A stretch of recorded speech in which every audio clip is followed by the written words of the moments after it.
In our Taken for a Ride series, eyewitness investigator David Hammer found a local school bus company, Scholars First, using allegedly falsified insurance certificates. And now he's learning that a public charter school organization may also be falsifying records related to Scholars First. Here's David with that story. Todd and Karen, we confronted the CEO of New Beginnings Charter Schools last night with allegations that she may have falsified public board minutes. And today, the board announced it's hiring an outside investigator and holding an emergency meeting Monday to look into our allegations. We're done. Okay. You don't want to answer these questions? If you have an explanation, you should give it. I'm going to follow the advisement of our attorney. That's attorney Michelle Craig and her client Michelle Bluen-Williams, the CEO of the charter school company New Beginnings Schools Foundation. New Beginnings is a private company that runs 3 public charter schools in New Orleans: John F. Kennedy High School, Pierre Capdeau, and Medard Nelson. They have the responsibility to get 1,500 pre-K to 12th graders to and from school. So in 2017, they hired Scholars First to provide school buses and bus drivers. Say aye. Aye. And because New Beginnings is controlled by a public board, the contract hiring Scholars First is a record open to the public. New Beginnings says the board voted to approve that contract on September 21st, 2017, and points to this document found easily on its website. But when you open that document, the computer file shows it was created on August 2nd, 2018, almost a year after the supposed vote. Ms. Williams, the CEO, created that document to show that that contract, the Scholars First Transportation contract, was approved by the board of directors. And it never occurred. This former New Beginnings employee wants to remain anonymous because she's afraid of retribution from Bluen-Williams. But it's not just her word. There is a recording. And we can hear. Oh, yes. I listened to the full 1 hour and 1 minute of that public board meeting. When it came to the part where the board supposedly approved the contract, the board can be heard voting on other so-called action items. Any questions on the employee handbook updates? Hearing none, I'll call for the vote. All in favor? Aye. Any opposition?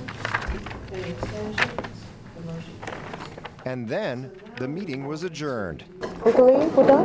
The audio recording file is dated September 21st, 2017, the day of the meeting. The ex-employee says these are the real written minutes, created a month after the meeting in October 2017. So why would New Beginnings need to create a new version of the minutes in August 2018? The reason that that record was falsified was because the organization was at the beginning of an annual audit. And there needed to be documented proof of your processes that you were presenting these contracts to your board of directors. Bluen-Williams wasn't responding to our request for an interview all week. Hi, I'm David so we Hammer. went to Thursday's open board meeting and asked for an interview. I want to do our board meeting. Okay, can I do it before the board meeting? That's when board attorney Michelle Craig stepped in. What's that? No, not going to be an interview. Well, I have some very serious allegations here, not about the contracts. It's not going to change. So we tried again 3 hours later, after the meeting. I will address it with no comment at this time, and I will speak to our board chair. Well, this is a public meeting. This is your opportunity to comment. This is your opportunity. opportunity. The opportunity. And my opportunity is no comment at this time. All right. Okay? Thank you. Thank you. Then we went to the current board chair, Raphael Gang. All of our comments are going through our CEO. Okay. Well, but she works for you. Yeah, we've been talking with her, and we're in agreement about moving forward, and we're investigating everything. The records Bluen-Williams provided say the previous board chair, Leslie Bowie, made the motion to approve the Scholars First contract. On the phone, Bowie told us, quote, "If it's not on the tape, then I didn't do it."